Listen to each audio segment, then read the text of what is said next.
The World Wrestling Federation. For over 50 years, the revolutionary force in sports entertainment.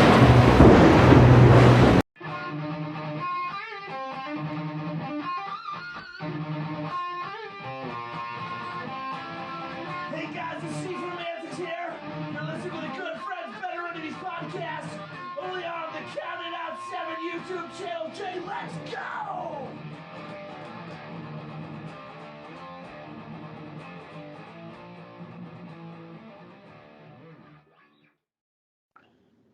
Hello again, wrestling fans, and welcome to another edition of the Good Friends Better Enemies podcast. My name is Jay, and this week I am joined by our frequent guest host here on the show and a member of the Counted Out 7 family, my good friend Tyler. Tyler of the Counted Out 7, how you doing, pal? What's going on, brother? Not only am I a member, I believe I'm a founding father. You certainly are. You're not just... What was that Cy Sperling saying? I'm not haircut, just haircut for men. Not only am I the owner, but I'm also a member or something like that. Yeah. Topical because he was at WrestleMania 10. Everybody. I'm also a client. Exactly. Well, very good to have you on, my friend. I appreciate you jumping back on and being another guest on the show for us. We always enjoy having you on, and I'm very, very pleased to have you on so shortly after our last encounter there for Royal Rumble 1993. But today, we are going to be covering the World Wrestling Federation's offering of In Your House Final Four. Now, this emulated from Chattanooga, Tennessee at the UTC Arena on February 16th, 1997, with an attendance of 6,399. Kind of a turbulent time in the company. There's a lot of moving parts here. I've long held the belief that the beginning of the Attitude Era, at least the seeds were planted and sown at Survivor Series 1996. And I think that that's evidenced by the harder edge that some of the characters have taken here from Survivor Series through the Rumble and now into the road to WrestleMania. Tyler, do you have any thoughts or any memories about what was going on at this time in the WWF? This is turning point time. You know, we talked a little bit about this a couple weeks ago with 93, how they kind of switched gears after that Royal Rumble pay-per-view. Well, the gears are already in motion here. You've got Shawn Michaels, who has had to just lost his smile to relinquish the title. In real life, at least, I don't know how you're going to book all this, but you lost your world champion to injury. You've got Stone Cold Steve Austin on the rise. You've got Sid kind of being Sid. The Undertaker's sitting there. Vader's still a monster at this time. You've just put the Intercontinental title on The Rock. A lot of moving parts here, and you can feel that change in attitude in the company with Steve Austin especially leading the way with that. So, yeah, this is definitely primetime predecessor to the Attitude Era for sure. Yeah, I would say, the people kind of helming the attitude change would obviously be Austin. Then, of course, Shawn Michaels with his harder edge as well. Bret Hart having his heel-like tendencies. It does feel like it's a time of ferment, a time of change in the company. I think that this, for me, was kind of the sweet spot. I felt like by the time we got towards the end of 97, we were starting to get into that really raunchy, risque stuff with DX and the artist formerly known as Goldust and things of that nature. This time period here, I'd say from 97, January, February 97 through until maybe the fall, like say, late August, early September. That's where I felt like it was really clicking for me as a fan, and especially going back with the courtesy of hindsight. I definitely feel like once we got into that DX stuff in the fall, it started to turn me off in terms of that particular presentation. It was just edgy enough for me, I think, at this point. Yeah, I like this stuff as well. I like what Steve Austin especially was doing. Bret Hart showing those heel tendencies, like you said, I really enjoyed. I hate 1997 DX. I can't stand it. I think it's some of the worst stuff ever. And I have gone on record, and I'll say it on this show too. I'm sorry, but I don't think that D-Generation X is one of the greatest factions of all time. And it's just, I've been rewatching so much of their stuff, doing Classic Match Classroom, and It's more cringe. It's more cringeworthy than anything these days. You know. Yeah, I completely agree with you. I actually I feel the same way you do. I think that DX as a group is very much overrated in terms of their actual contributions to the business. I mean, yes, they were, integral to the Attitude Era, and obviously made some grand gestures in that way. I mean, who can forget the WCW invasion and all that kind of thing? But I mean, separately, I think that the New Age Outlaws, for example, are one of the better tag teams, or maybe the best tag team in terms of being over in the Yeah. Attitude Era. DX with X-Pac. X-Pac had a decent run way back in 98, 99, 2000. Triple H on his own was an established star, but when we broke up DX there around WrestleMania 15 time, and we got into Triple H's heel run as a singles, and then we eventually broke up the Outlaws to put them back together. But I definitely think that those guys broken apart and as singular units were much more my cup of tea than the actual faction DX. Like when you go back to this time period, because you and I grew up in this time period. Yeah, DX was super cool and they were fun and funny. It just none of it holds up anymore. And like I just did Anthony and I, who's a friend of the show, Anthony. We just did Classic Match Classroom, Triple H versus Cactus Jack at the Royal Rumble.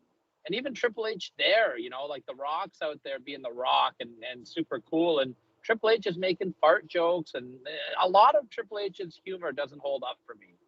I don't know. And DX is like that for me. At the time, and you can't take away how over they are and what they have contributed to business. They were a huge part of the Attitude Era. However, when you go back and rewatch it, it doesn't hold up. And even like his stuff with Shawn against McMahon's, I didn't like any of that stuff. Vince loves cock. I'm just not a big fan of that type of humor. And it just, the 37-year-old Tyler Wolf doesn't like the same things that 14-year-old Tyler Wolf liked, I guess. Yeah, I guess. I mean, for me, I personally never thought it was very funny, even at the time. I mean, I remember watching Raw on TSN here in Canada back however long ago. I mean, I'm 38 now, and watching it as a 14, 15-year-old kid, and I didn't find it funny at that time either. I thought it was just stupid. I didn't find it appeal to my sense of humor whatsoever. I mean, obviously, I'm sure there's exceptions. I'm sure if I went through and watched every skit that DX ever did, I'm sure that there'd be something that would make me laugh. But it's very few and far between. Even that thing where they impersonated the Nation, I didn't think was funny. I thought it was stupid. I like that, but that was when I was in my peak of DX. I was that kid that was running around telling everybody to suck it at recess. So, like, as much as I don't enjoy it now, at the time it worked for me. And props to Jason Sensation, good old local boy, that friend of the show that you can watch along we did with him at countedout7.com. Cheap plug, let's go. Yeah, exactly. So, yeah, I mean, they did have their moments for sure, but with all that being said, I mean, now getting back into the beginning of 1997, we've just come off the heels of the Royal Rumble, which arguably my favorite Royal Rumble of all time. There was some stuff on that card that I would have done without, and actually I have rebooked as we get into that a little bit further. But overall, I'd say one of the better Royal Rumble offerings we ever got. I like the Royal Rumble 97, especially the match itself, the Steve Austin show. And I'll do a plug, I guess by the time that this airs in the archives, I will have counted down on our show, counted out with Mike and Tyler, the top 7 Royal Rumble performances of all time by an individual. And this Royal Rumble 97 is going to be high on that list. I won't spoil where it is, but this is a fantastic run by Austin. I think he eliminated 8 guys during it. He was in there for 50 minutes, entering the number 3 or 5 spot. I can't remember. I think the number 3 spot he came out at. Just made him a superstar as far as I'm concerned. Yeah, I couldn't agree more. I think there's a lot of misconceptions about this particular Royal Rumble. I think that some people kind of look at it on paper as a really solid card, but then it maybe underdelivered in some people's minds in terms of the in-ring product. I think the Royal Rumble match itself was outstanding. to me, the Shawn Michaels Psycho Sid match didn't live up to the previous matches standards, that being in Madison Square Garden at Survivor Series. I will go on record to say that that was Sid's greatest match ever. And I think my favorite match of Shawn Michaels' title run in '96, maybe tied with Mind Games, but Thank you. Yeah, with, I was gonna say, hold on a second. with the only thing with Mind Games is, had we had a clean finish, it would have been my number one, far and above anything else. But because we had all that interference towards the end, and there was no real clean, there wasn't even a winner. It was just the disqualification finish. I feel like the Sid match kind of edges it out for me.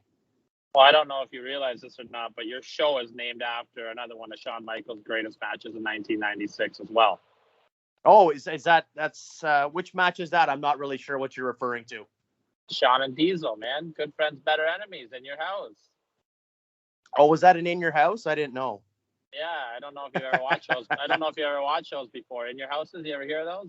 Yeah, I watch them usually a couple of times a week. No, I'm kidding. No, of course. Yeah, we're aware of that. And plug to Mike for that one. Appreciate it, buddy. But yeah, I mean, that was a really, really solid outing, too. That's one thing to look at Shawn's run in '96. He really did adjust to his surroundings. He had a multitude of different matches working different styles. You had him working against the big man in Diesel and having a bit of a harder edge there. Then he goes up against the powerhouse in Bulldog. And then, of course, Vader is a different kind of powerhouse monster. Mankind's a completely different variable altogether. And then, of course, going up against Sid, who to me is, again, I think an underrated performer in the ring. I think a lot of people like to give him a hard time, but certainly in that particular match at Survivor Series, it was evidence that Sid could work when called upon. No, 1,000%. Sid gets a bad rap. He's not as terrible as everybody makes him out to be. On Count It Out with Mike and Tyler, we like to do a little thing called hypothetical conversation.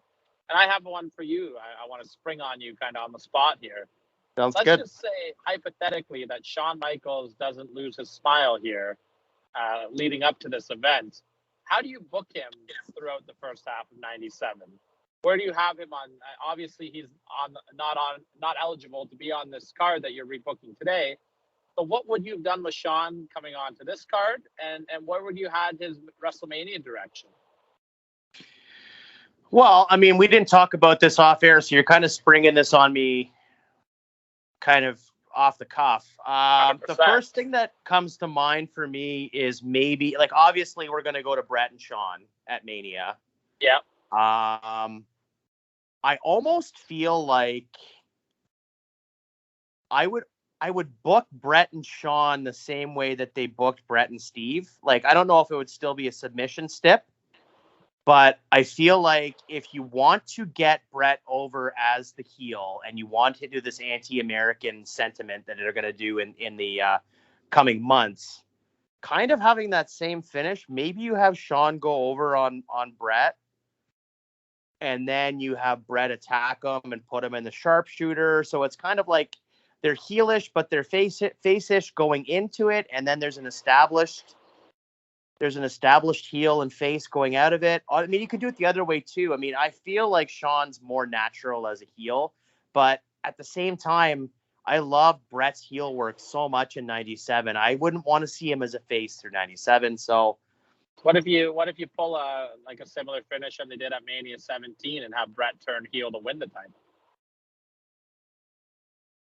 Yeah, you could do that. You could definitely do that. That would be cool. I mean, like, I would do it in a way that there wasn't any other interference, unless, I mean, that's a kind of a cool visual if you think about it. If you have the Bulldog and Owen come out in some way and screw over Shawn, and then that's how you go off the air on WrestleMania 13, is you have Brett, Bulldog, and Owen, with Brett with the championship waving the Canadian flag. That's a kind of a cool visual too, actually. See, look at that. Booking on the fly, buddy. Yeah, I like that. I mean, obviously you'd be changing the Brett and Austin thing, which is arguably the best match in WrestleMania history, but yeah, then Austin's left without a dance partner at Mania. I just do Austin Taker then. Yeah, you could. You could also, I mean, later that year, Shawn and Taker are also fighting each other. You could also go Shawn and Taker at Mania.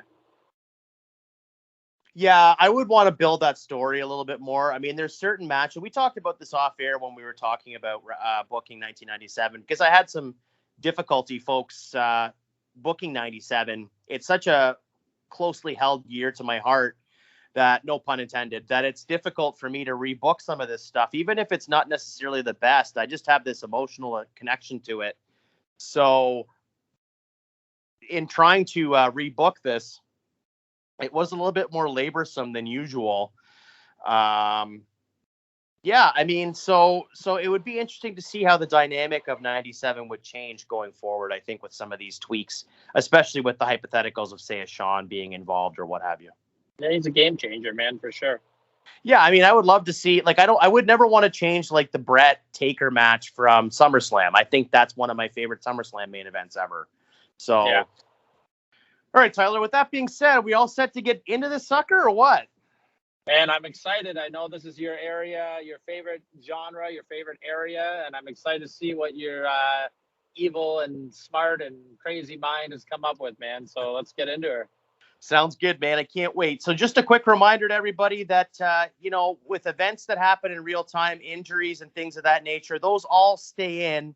We can't change that. I can't bring Hogan into 1998 WWF, just like I can't stop Sean from losing his smile. So the events of Royal Rumble 1997 stay largely the same. The championship still changes hands, and Sean still loses his smile.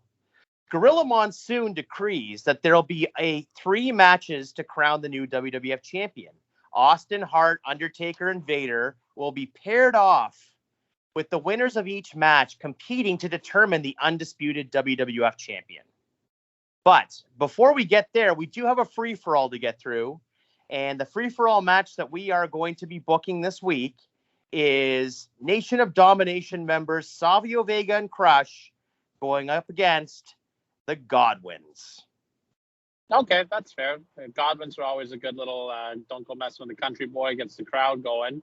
Who you got going over on that one? It's just a pretty quick squash. It's Savio and Crush. I want to establish the Nation of Domination on the card.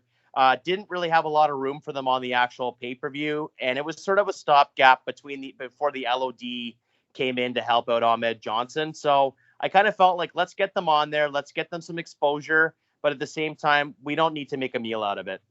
Yeah, that's great. So run me through this title scenario again now. So is it going to be Austin and Hart against Austin and Hart, and then Vader and Mankind, and then the winners of that are going to face each other?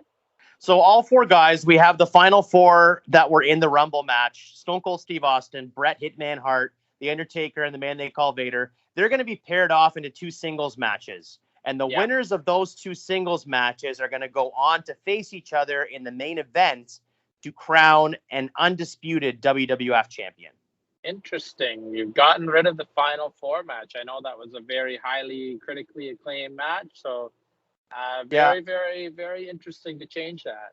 Yeah, I loved it as well. Going back and watching it, it did definitely hold up. I really enjoyed watching it. But at the same time, I felt like doing it this way made a more definitive win. Whomever comes out on top after this has now gone through 2 people to do it. Now, mind you, there's always going to be that 4th person that's going to say, well, you didn't beat me. You beat those other 2 guys. So that's a built-in storyline as well. I just think that this adds a little bit more drama to the evening as well when you have several matches. I mean, I'm not trying to rebook a King of the Ring tournament here or anything like that, but I definitely think for the purposes of this and, to maybe increase a buy rate, pop a buy rate, why not do it this way? Fair. So our opening match on the card in canon was Mark Marrow, accompanied by Sable, defeating Leif Cassidy. Yeah, I'm not sure. To change this. Yeah, I'm not sure if this match necessarily edges that one out. But our opening match on the In Your House Final 4 pay-per-view is Bret Hitman Hart going one-on-one with the man they call Vader. Wow, starting out real hot there, eh? 1,000%. Okay, I'm down with this. I mean, you've now taken this to feel like it from an episode of WWF Superstars with Marrow and Cassidy to feeling like an actual major pay-per-view. So that's good. I like the pairing of Bret and Vader. I think it makes sense here. Yeah, I'm totally cool with this one. Who you got going over? Yeah, I just feel like for the purposes, if we are still, hurtling towards WrestleMania with Steve Austin and Brett in mind, I don't need to see them wrestling one-on-one the month before WrestleMania. I don't want them to necessarily touch, but we'll see what happens going through and, coming out of this. I don't want to give away my hand here, but this is a hard-hitting matchup. Brett is working a heel-like style. Vader is landing bombs on Brett. Brett responds with a chop block. Vader then gains his bearings and lands a vicious clothesline. He then has Brett in a bear hug. As as the ref's back is turned, Paul Bearer jumps up on the apron, or rather kind of climbs gingerly, removes the top rope turnbuckle pad. Brett rakes Vader's eyes, and the Hitman notices the missing pad and Bearer on the apron. With his back to Vader, Brett has Uncle Paul by the tie. Vader builds up a head of steam to go for a splash, but Brett moves at the last second, and Vader goes face first into the exposed buckle. He's a bloody mess. Bret Hart hits a bulldog from the second rope and gets the pin. Your winner and advancing to the championship match, Bret Hitman Hart. Yeah, I think that makes the most sense to have Brett go over here. I mean, by this point, Vader, I think that the luster of a world title run for Vader has kind of passed. He lost his shot with Shawn already. He's been jobbed out to Taker and to Sid. So yeah, but I guess he beat Taker at Royal Rumble, but nobody remembers that. So yeah, I think that Brett going over here is the right call. Well, you have to remember, so in our booking, in our multiverse here on Good Friends, Better Enemies, we actually had Vader go over on Undertaker at the It's Time pay-per-view as well. I had made the suggestion to Tyrone that if you're going to take Vader out of the championship picture, why not put him with Taker? It's going to reheat Vader up a little bit, and you give him a clean win on pay-per-view, well, somewhat clean win on pay-per-view, and then go on to the Rumble as well. We were going to have Undertaker face Vader in a body bag match at Rumble. And I feel like with Vader kind of getting reheated here, he was going to take the spot that the Executioner had at Survivor Series 96 when Undertaker and Mankind faced each other in the steel cage, or rather in the Paul Bearer in the shark cage match. When the Executioner came out to make the save for Paul Bearer, we're going to swap that for Vader, making it that Vader now is joined up with Paul Bearer and Mankind. Yeah, I like that. I like that a lot. So the next match on the card in canon is the Nation of Domination Crush, Farouk, and Savio Vega going up against Bart Gunn, Flash Funk, and Goldust. That's a great main event on any Shotgun Saturday night. Well, I don't know. I think that might be the opener on a Shotgun Saturday night. Throw in the Goon there, we'd be all set. This is a pay-per-view. Unbelievable. That's it. So the next match on the card I have here is actually going to be The Undertaker going up against Stone Cold Steve Austin. Okay, yeah, you got to go back-to-back here, of course. I think so. You got to give guys a rest, right? So it's only a 2-hour show. You want to give people a little bit of a respite between. You don't want to load up, the card, front load the card, and then have nothing to really to show for it towards the end. So I think it's important to have a little bit of a let me up in between. So much like the previous match, this is not a technical masterpiece. Emotions are running high and the stakes are enormous. Austin's playing dirty. He hits a low blow on Taker, followed by a clothesline to the outside. Undertaker responds with a hangman on the top rope as Austin was attempting to get him back in the ring. Neither this match nor the one previous has any interference. All four men are too focused on themselves. The finish comes as, in a cruel irony, Austin hits the stunner, but in doing so, Taker lands, knocking the referee out of the ring. Much like how Brett had the Rumble won the month previous, Austin has the match in the palm of his hand. Taker then sits up. Austin, who is distracted to revive the referee, walks right into a chokeslam and a tombstone for the pin. And your main event for the Undisputed Championship is The Undertaker versus Bret Hitman Hart, the Undisputed WWF Championship. Interesting. I got to sit on this for a minute. I love anytime Bret and Taker are going to fight. And, they fought at the Royal Rumble the year prior, which was a great match. And, they would go on to have that great match at SummerSlam, also in 1997. So interesting that you've got them going up against each other much earlier here. But Yeah, great main event. I feel like it's a different dynamic than what we saw at SummerSlam, or we're going to see at SummerSlam. It wasn't a heel on face. It was kind of like Brett was going towards the heel-like tendencies, but he wasn't quite a heel yet. And The Undertaker was obviously a face, but he was more aggressive than usual. So it was kind of, it's interesting sometimes in wrestling how a gimmick or a change in attitude can completely change your perception of a match that two guys have had previously. Yeah, and we got kind of the similar match the year before that didn't really have a clean finish. So this one, we're going to get a finish on. Huge main event. You can't argue the main event at all. Yeah, absolutely. So now we're going to move on to some other business and some other storylines going on. So the next match on the card is actually supposed to be the Intercontinental Champion Rocky Maivia defeating Hunter Hearst Helmsley in a rematch, but we're going to scrap that for now because we're not going there to the Intercontinental title scene quite yet.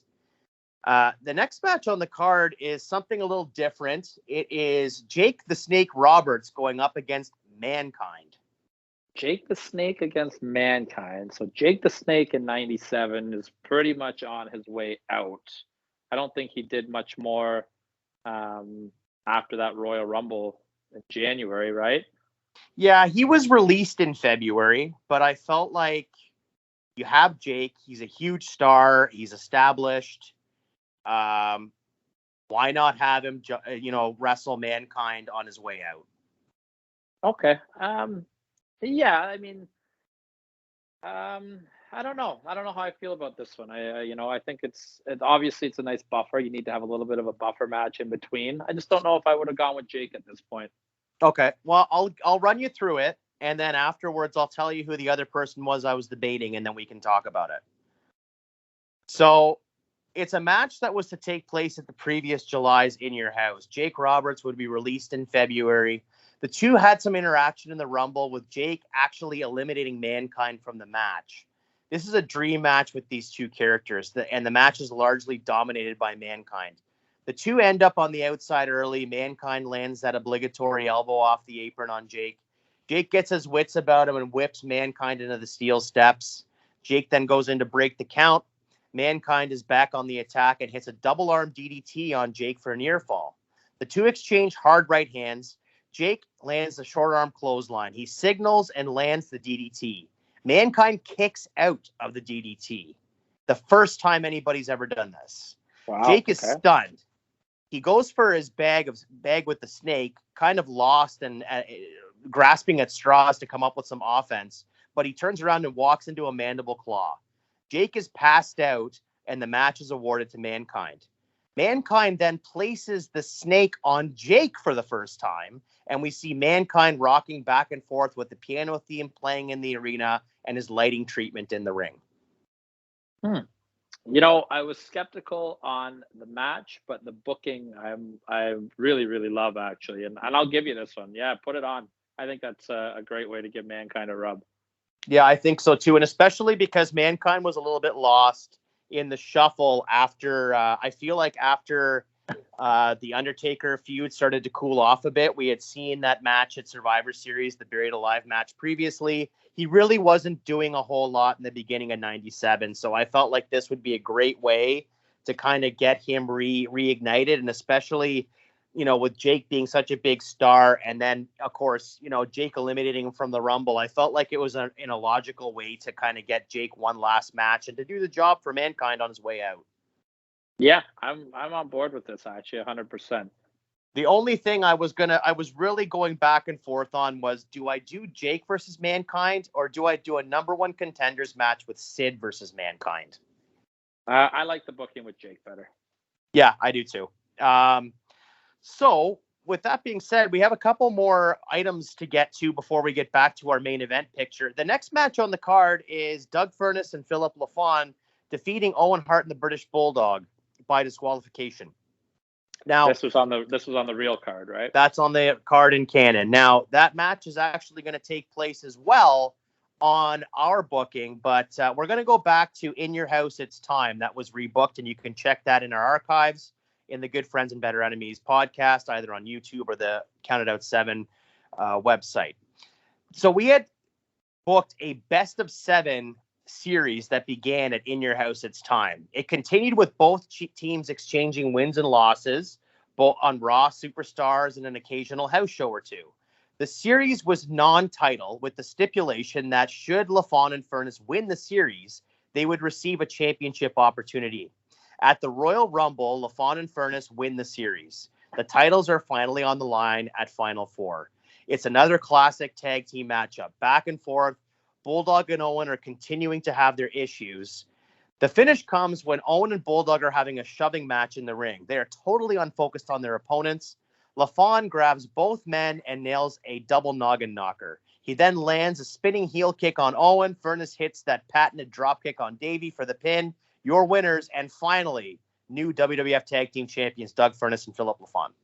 I agree with this 1,000% too. I think they should have done this in '97 as well. Yeah, I think so as well. So, I mean, I feel like I remember when we booked the In Your House It's Time show, I had talked to Tyrone and he was really on board with the best of 7 concept. I would have loved to have seen these guys go back and forth. And the one thing I brought up as well is I loved back in that time frame when we would occasionally get the house show footage. So imagine on Raw, they show us like the closing moments of a house show match and who won that particular match to kind of edge out on the best of 7 series. I think is a lot of fun. I love best of 7 series as well. Benoit and Booker T had a couple real good ones. I'm just a big fan of the best of 7 series. Yeah, me too. That's really all I have for that particular one. I mean, I think you can see through my booking that I'm trying to plant some seeds. I'm trying to get some people strong. I'm trying to have some potential matchups going forward into WrestleMania season. There's a lot of moving parts to this particular event. I would say, for my perspective, that this is probably one of the few times that a February pay-per-view really meant something going into Mania. Yeah, I agree. So, yeah. Yeah, I agree. You know, I think a lot of the February pay-per-views are throwaway pay-per-views, but with I think especially with Sean losing his smile going into this, it changed everything, right? Well, exactly. And you had to establish a pretty clear trajectory quickly. I mean, it happened on the Raw Thursday, which was, I think, 4 days or, 72 hours before this pay-per-view. So they had already had this match booked, I believe, with the winner going on to face Sean at Mania. But then they pivoted to making it a championship match, which makes all the sense in the world. But, I mean, from there to kind of figure out exactly where you're going to Mania, I think that's probably one of the biggest reasons why it ended up being Sid and Taker. I think maybe had they had more time, I don't know if they necessarily would have made that main event. I mean, it's too bad that Mankind was so cool at this point because you could have gone with like Mankind in the title picture, Vader. Both those guys were in a throwaway tag match. If Vader was hotter, you could have had the belt on Vader. Like, yeah, I don't know. I agree with you, man. A lot of people were on a cool down period in this point in '97. So your booking makes sense. You've got a fresh new tag team. Also, they've only been on the scene for a couple months. You open that up to have a better tag title match at WrestleMania now. Whether I don't know if you go a rematch now with Owen and Bulldog there because they just had a best of 7 series and then this match as well. So that's depending on how your booking went, that's 8 matches they've had. So maybe you open that up at Mania and you put them against a different team like a Mankind and Vader there. Yeah, and the other thing to remember is that there's a European Championship on the horizon as well that might be defended at WrestleMania too. So we might see Owen and Davey in a singles match. Yeah, that's true as well. Yeah, I like it, man. I like it a lot. So the next thing we have going is actually, it's not going to be a match. It's going to be more of a segment on the show, and this is going to break up the flow of the show a little bit. So what I've devised here is at the Royal Rumble, Goldust had won the Intercontinental Championship from Triple H, Hunter Hearst Helmsley. Okay. Following the match, a debuting Chyna viciously attacked Marlena. Both Goldust and Marlena had not been seen since. Helmsley, now accompanied by Chyna, would be fined and stripped of his rematch clause. Helmsley would make disparaging comments about both Goldust and Marlena in the weeks following the incident. Tonight, as advertised, is the first time we're going to hear from Goldust since the Royal Rumble. We cut to Goldust making his way to the ring solo, but with purpose. Not his usual histrionics. He meets JR in the ring, and he says that he's been looking after his family for the last month. While winning the Intercontinental Championship was one of the greatest moments of his life, the Royal Rumble will always be a devastating memory for him. Holding his wife unconscious in his arms was the worst moment of his life. JR asks how Marlena's doing, and Goldust says, "Why don't you ask her yourself?" Marlena makes her way to ringside. She says that she's feeling much better and will always be by Dustin's side. Hunter and Chyna appear and rush the couple. Chyna nails Marlena in the stomach with a hard kick while Dustin's fending off Hunter. Goldust clotheslines Triple H over the top rope and turns his attention to Marlena as Chyna has now made a quick exit. Marlena is hurt but conscious this time. We cut to a promo as the couple is assisted backstage. Okay. I'm hit and miss on this. I like the booking behind it, but I feel like this is a better segment for a Monday Night Raw instead of a pay-per-view. Yeah, I went back and forth on it. I was going to originally maybe do a championship match, but I just felt like, with these in your houses, you don't always have to have every championship on the line. You don't have to have every big star on it. And I definitely felt like, having Goldust off TV to really sell this injury, I think really adds some fuel to the fire going into whatever match you decide to book for WrestleMania. I thought about announcing their match and their stip for WrestleMania, but then I thought that's premature, and I also don't want to handicap or cuff whomever is going to be booking WrestleMania 13, whether it's, myself or Tyrone, or even you might be a guest booker taking care of it. So my thinking, to be honest with you, was to go to a steel cage. I would have loved to have seen a steel cage with Hunter and Goldust, but I didn't want to pre-announce that and kind of, as I said, cuff whomever's charged with rebooking this. Yeah, and if you do that, I would want to keep Marlena away from ringside then, because that enables Goldust from saving her from Chyna on the outside, right? Yeah, exactly. So, this feud had some legs. We had this match take place at the In Your House. It's time that we had rebooked. And of course, went on to Royal Rumble to have in our multiverse Goldust win the championship, and then of course this attack and the debuting Chyna. We just moved it up a month, so I think that the other thing that crossed my mind, which I don't think is a good idea, but it is doable potentially, would be a mixed tag.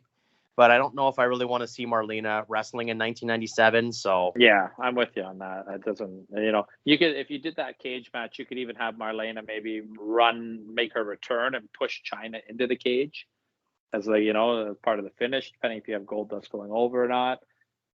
Yeah, that's actually not a bad call at all. I like that a lot. Yeah, there's just a lot of different scenarios. It's just funny because back in 97, it was Big Blue, and we didn't have them being lowered from the ceiling at that point. So we would have had to start the card with the steel cage, or maybe do some sort of a elongated backstage promo segment to get that cage erected. Yeah. So I don't know. I mean, it's something interesting to think about, because how many cage matches have there been at Mania? I mean, other than two, I guess this past year we had one. But a couple Hell in a Cell matches. Yeah, but actual cage matches, I think there's only been like 2 or 3. Yeah, I don't think there's been a lot. I don't think they ever do them at WrestleMania. So yeah, not bad. I may would have saved this for Raw though. You got more eyes on it on Raw too, right? Yeah, no, you're right. I just wasn't really sure what to book in this spot. I didn't want to do too much either, because there's so much going on in the show. So you're right. It is more of a Raw segment, but I'm happy with it, and I'm kind of glad we built some anticipation. Goldust was starting to turn as a face at this point, anyways, and we weren't too far away rather from those videos and those vignettes that we'd get about Goldust without the makeup on and all that kind of thing, talking about his real life. So I think this was kind of furthering towards that established face turn. Yeah, no, I like the booking. I like the booking. Alrighty, well, I guess it's time to get to the main event of the evening, which, as alluded to earlier, is for the vacant WWF Championship, and it is actually no disqualification. There must be a winner. Wow, main event already, eh?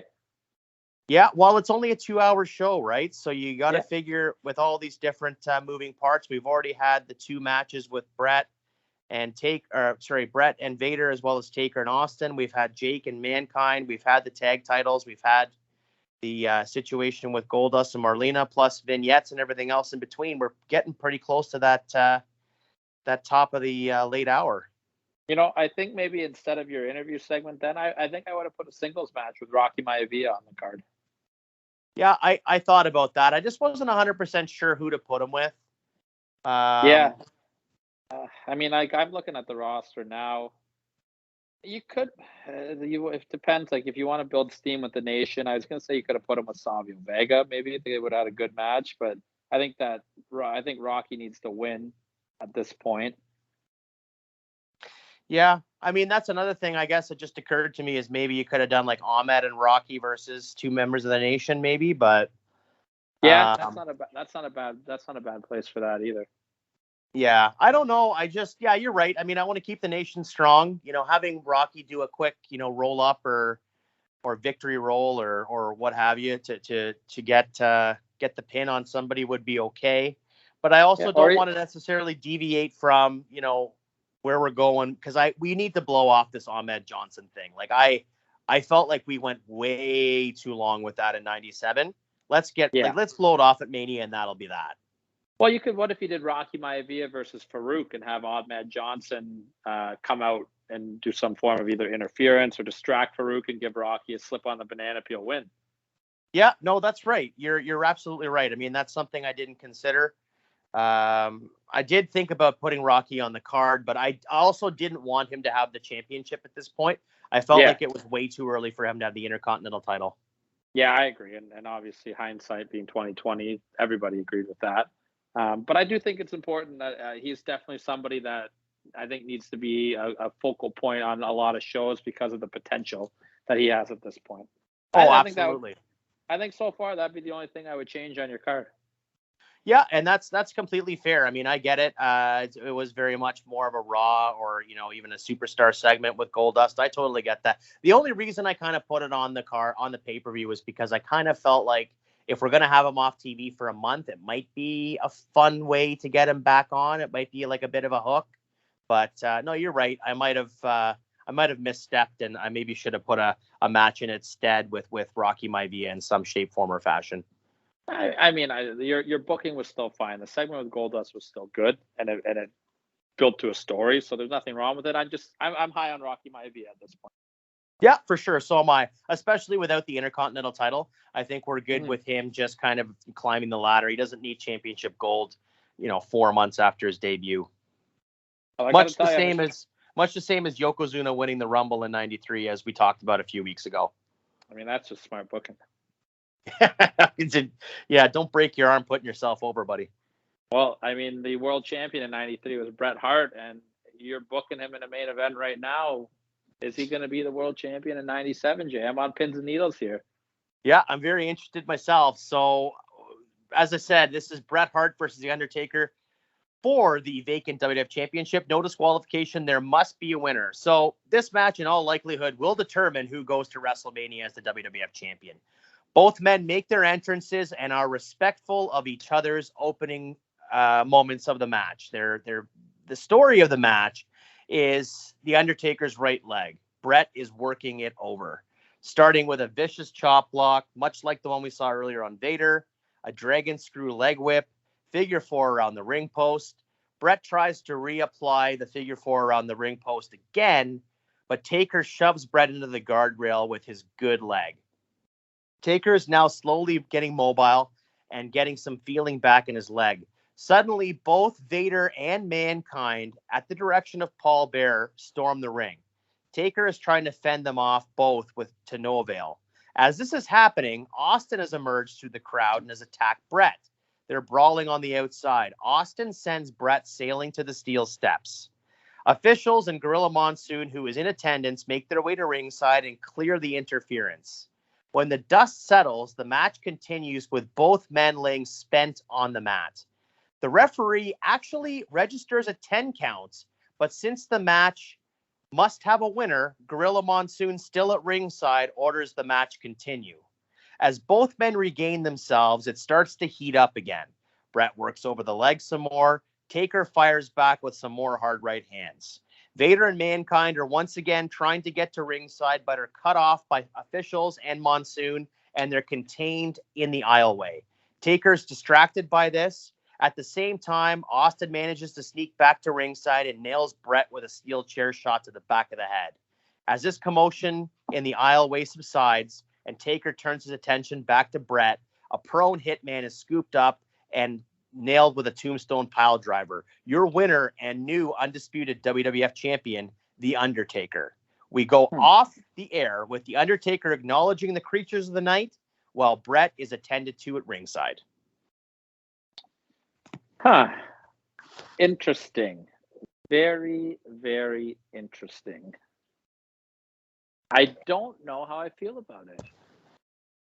It reminds me, very, very. It reminds me like a Jeff Jarrett world title match in TNA. A lot of interference going on. I think the question I'll ask you first is if you're gonna have all these guys, with Austin and Vader back out, maybe why not keep the Final Four match? That's the first question I'm gonna ask. Okay, so in my mind, we want to build towards the Brett Austin match. Now, again, I don't know who is rebooking WrestleMania 13, but I don't see who in their right mind is changing that match. So if that's happening, I don't necessarily want to see them touch in a match until Mania. I like the idea of Austin screwing Brett over again for the championship. We had just seen it in the Rumble the month previous, and now we're seeing it here tonight. As far as Mankind and Vader go, I feel like we're reheating these guys. We have Undertaker, who has done a couple of losses, taken a couple of L's to Vader in the last few months. Of course, we know what's going on with Mankind and Undertaker in the past year. So I think this opens up a lot of opportunities to kind of shuffle the card a little bit here. And then going into Mania, who knows what anybody's going to book in terms of the main event picture. I think this is better than having Brett win the title at the Final Four and then lose the next night to Sid on Raw. Okay. That was my second question is where do you have Sid figuring in all this? That's quiet. Yes, that's the thing. That's for whomever is booking 13 to figure out. I have left that open-ended. Sid obviously is deserved of a rematch for the WWF Championship. He was supposed to get it at Raw Thursday, but of course Sean lost his smile. So his rematch from Royal Rumble is looming as well. Does he get that the next night on Raw? How does that all figure into plans? There's a lot of moving parts here. I felt like doing it this way, at least if you don't want to go the route of Undertaker versus Sid, you've heated up a couple of other people so you can go that way if you want to. Okay. I'm gonna go devil's advocate on you here, and I'm just gonna kind of talk as this comes into my head, and I'm not saying that I hate what you've done at all. What if you booked the main event totally opposite? And you had Austin come out during Brett's match and cost Brett his match. So Vader goes over, and that way, he's still kept hot because you guys have booked him very strong in your universe there, right? He's gone over Taker at In Your House. Now he's getting a win over Brett in the title picture. And then what if you had Mankind and Vader cost Taker his match because Vader doesn't want to fight Taker again? And then you have the main event as Austin versus Vader, but then you have the baby faces come out for revenge instead at the end. And then who do you have go over? I'd put Vader over. Yeah, because it's way too soon for Austin, I feel like. It's way too soon for Austin. That match at Mania doesn't need to have the title between those two. Unless you wanted to go Brett and Austin for the title at Mania, which is an option as well.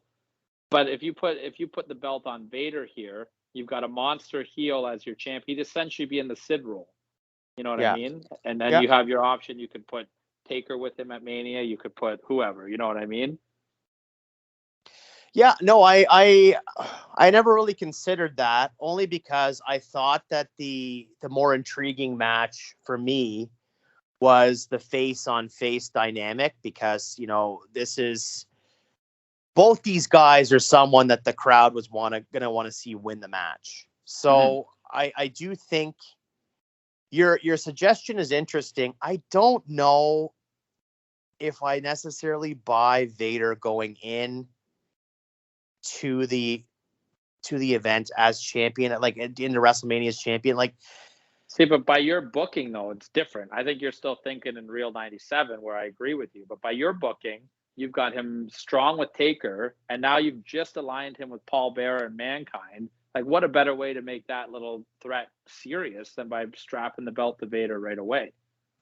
no, you're right. You are right. And I am trying to think about it in terms of our multiverse. I'm just trying to think, because for some reason in my mind, I don't, even with Vader being strong, I don't like the idea of him winning the title just to lose it the next month. I kind of would rather see him, if that's the case, then have him win it at Survivor Series or win it at Rumble or something like that. I mean, obviously the Shawn thing just completely threw a wrench into everything. But personally, for me, I think I'd rather go the Mankind Taker route for Mania. Yeah, Mankind Taker at Mania. Yeah. I mean, we've just finished that feud also at that point. Yeah, I know, but we This would is a tough see it the next Mania. month at Revenge of the Taker anyway. So if you Yeah, look fair. at the actual in canon, what happened, like for Vader and Mankind to go up against Davey and Owen, like a lot of star power in that match. I think it's a lot better a match than most people give it credit for. But it Oh, yeah. also, positioning those two guys on the card in that scenario, and then suddenly Mankind's the number one contender because of their rivalry from '96. I'm assuming that's the logic. Yeah. Doesn't really wash with me. Whereas if you have these guys strong as a part of Paul Bear's stable, I don't know. There's all kinds of things you could do. You could even do Undertaker Tough doing one, double man. duty. You could have him facing Vader and then facing Mankind. Right? This is Shawn getting injured. Really, really threw a wrench in everything. Well, yeah, because for me, like even with Mankind and Vader being heated up in our multiverse, I still don't know if I don't know if I feel like Vader and Taker, Mankind and Taker is a Mania main event. Yeah, Vader Taker, Vader Mankind Taker. I don't know. I mean, I never thought Sid and Taker was a Mania main event either. No, I don't think so either. Okay, maybe to play devil's advocate one more time, maybe you put Brett over and you just make Brett and Austin for the belt. You don't change a thing. Then you got heel Brett as the world champion already. Yeah, that is something I considered as well. But I think for me, when Brett won the title, it was so hot at that point. Yeah, I think you built to that moment with the anti-American sentiment that I feel like that was the right time for Brett to win the title. I agree with that as well. Yeah, I mean, I don't know. This is a tough one. I guess this is the way to do it, unless you just keep everything the same and have Sid end up as your champion going into Mania. But I don't know, man. I don't envy whoever's booking Mania 13. It doesn't necessarily have to be Sid and Taker either. I mean, as I said, whomever's booking this, could say then, oh, the next night on Raw, Sid goes over on Taker and then Sid wins the title. I mean, you could do that. So, and if Sid is the one going in as champion, then you could have him face someone other than Taker. You could have him face, I don't even know. See, this is the thing with the star power at the top of the card. I mean, you pretty much have everybody already sewn up in a match, right? Mm-hmm. So that's a tough one. Unless you want to get is. heated up on Ahmed Johnson. Let's go. Oh, God. Can you imagine Ahmed and Sid in the main event of Mania? But like everybody was too soon, you know what I mean? I think Farouk could be an option, but it's too soon. Like they haven't built the nation up enough yet to have him as a viable contender. Yeah. All the top heels, Brett and Austin are taken. Shawn's gone now. Sid is whatever. Vader's whatever. Like, yeah, I tell you, I'm glad I'm not rebooking WrestleMania 13. The only person I could think of, the only thing I'm really thinking of that you could do potentially is just break up that Austin Brett match. I'm going to pretend you didn't say that. I mean, you could. I'm not saying you should, but you could. I don't know. Yeah. I don't know, man. Anyhow, what are your final thoughts here about the Final Four, my friend? I got to tell you, I absolutely loved, especially that Mankind Jake the Snake booking. I think that's my highlight of your show. I really like the idea of that. I might have kept the Final Four match the same, just with all the interference at the end. I don't have a problem with you putting the belt on Taker. Obviously, Taker's Taker. He's the best. I got to give you a thumbs up. I think you did a great job on it. Well, thank you very much, sir, and I greatly appreciate that. Tyler, what do you have coming up in the next couple of weeks and months on your particular podcast? Inquiring minds want to know. I don't know, to be honest. We're going to keep doing our lists. We're getting into WrestleMania season, so we'll have a bunch of WrestleMania lists. We're working on a lot of big interviews. I'm not going to say anything yet because we haven't officially confirmed any of them, but it does look like maybe I'll tip off one. We're hoping to get Kazarni Sin Bodhi. We're talking to him right now, so we're really close to locking that in. By the time this airs, maybe it would have already happened. Who knows? But yeah, just new year. We want to get the interviews going and keep the list coming and build up the brand, man. You guys do a great job with Good Friends, Better Enemies here. We're hopefully going to be debuting a new show in the next little bit as well. And, of course, keep on going to www.countout7.com so you can get all the greatest wrestling countdowns of all time. Yes, absolutely. It is one of my destination podcasts each week. And again, and the return of Classic Match Classroom. Sorry, I got to plug that one too. Classic Match Classroom is back. Yes, that is CW Classroom, not CM Punk. Yeah, it works. Good for Anthony for that one. Absolutely. I really enjoy spouting that off and always taking a double take to make sure I said it correctly. But, for us here at the Good Friends, Better Enemies podcast, we're always grateful to have you on as a guest, and we always enjoy having you here. You're always very insightful, and even when you do your rebooking for us, it's always very detail-oriented. We really appreciate it. For us going forward, we are continuing our Card Subject to Change series, so we do have some fun stuff on tap. But much like Tyler, we're not 100% locked in and zeroed in on exactly what we're going to be recording. But rest assured, there will be some more content coming your way very shortly, and we will be back next week as well.